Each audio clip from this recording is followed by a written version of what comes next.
we have the Qareen or the Qareens, right? These are the individual Qareens. Now, who are the Qareens, or the who is the Qareen? Well, the Prophet ﷺ told us in the Hadith of Abdullah ibn Mas'ud, mentioned Sahih-ul-Muslim, he said, "Ma minkum min ahadin illa wa qad wukkila bihi qarinuhu min al-jinn." He said, there's not a single one amongst you except that they have a consort from the jinn, meaning like a companion or somebody who accompanies them from the jinn. And the companion said, "Wa iyyaka ya Rasulullah." They said, "Even you, O Messenger of Allah." And he said, "Wa iyyaya." He said, "Yes, and me as well." Illa, except, illa anna Allah a'ani alay fa aslama fala ya'muruni illa bi khair. He said, yes, I have a qareen as well, except that Allah has helped me against him and he became Muslim, and he does not command me with anything except that which is good. There is another narration of this hadith, and there's basically just a difference of a harakah. So instead of the Prophet ﷺ saying فَأَسْلَمَ, the Prophet ﷺ says فَأَسْلَمُوا, right? And that does change the meaning. So when the first one that I mentioned to you, the Prophet ﷺ said, yes, I have a qareen as well, إِلَّا أَنَّ اللَّهَ أَعَانِي عَلَيْهِ, except that Allah has helped me against him.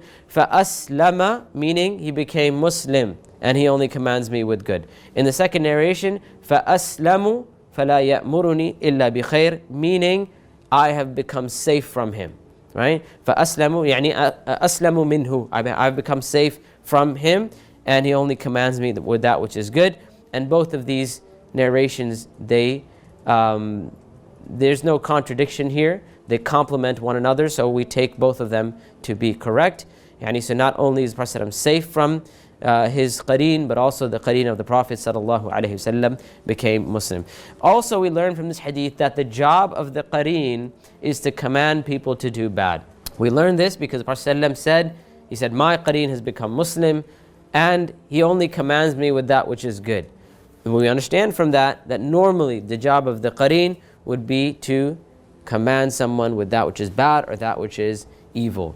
The word qareen comes from the verb qarana, which means to accompany or to be joined with or connected to.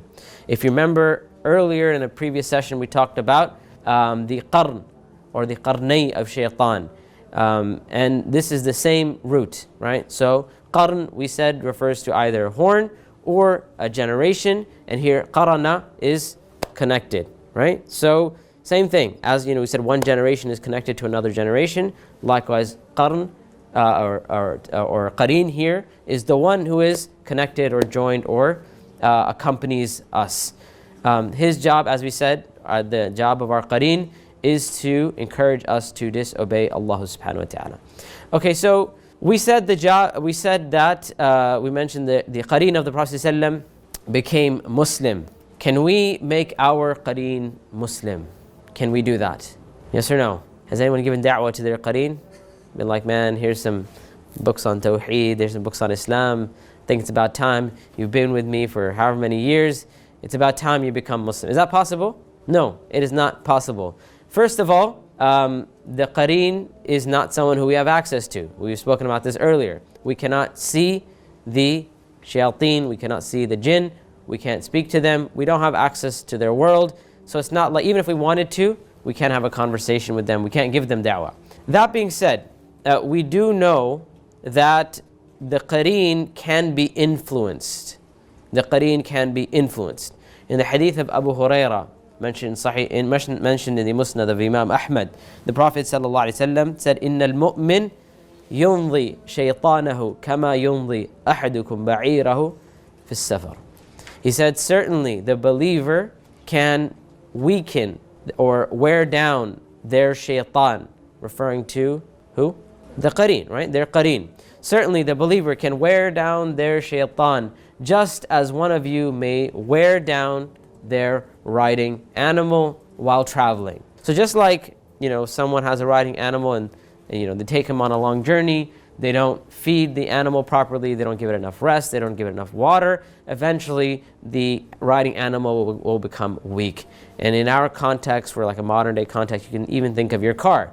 Right? So if you have a car, you don't take care of it, you don't change the oil, you don't change the tires, you don't change the brakes, you don't maintain the car, then eventually it's going to wear down and break down. So likewise, the Prophet told us that we have the ability to wear down, to weaken the influence of our qareen. How do we do that? Very simply, by the obedience of Allah subhanahu wa ta'ala. The more time we spend in the obedience of Allah, the weaker the influence of our qareen would be. So for example, we can take any act of worship and take it as an example. We can take dhikr, for example. Imagine someone who makes dhikr throughout their day. They remember Allah throughout their day. There's a book which has all the authentic adhkar of the Prophet ﷺ. It's called Hisn-ul-Muslim, or Fortress of the Muslim. Even if someone were, and by the way, that's required reading for this seminar, or it's a required possession. Like everyone should have that book. Either you have it memorized or you should have it with you. I know these days you can get an app for it, so if at the very least everyone needs to download the app. Not right now, just whenever you get a chance, inshallah. Have Hisn-ul-Muslim with you. But the point is, this is a collection of authentic adhkar, remembrances and du'as of the Prophet ﷺ. If someone were to just implement that book in their life, that would mean that they wake up in the morning, they remember Allah. They changing their clothes, they remember Allah. And before they enter the bathroom, they remember Allah. Before they leave their house, they remember Allah. When they come back to their house, they remember Allah. If they go to the masjid, they remember Allah. When they get in their car, they remember Allah, etc., etc., etc. Right? So this would mean, you can imagine, subhanAllah, that if a person is making this amount of dhikr, then what time would the shaitan have, what time would the qareen have to influence this person? It would be almost impossible. Also imagine, subhanAllah, added to that, a person who prays, their 5 daily prayers, they add to that their sunnah and nawafil. How much time is left in the day for the shaitan or for the one's qareen to influence them? Imagine a person has a portion of the Quran that they recite every day. How much time is the qareen going to have to influence this person? And also we add to that a person spends their downtime in the obedience of Allah. They're doing those actions which are beloved to Allah.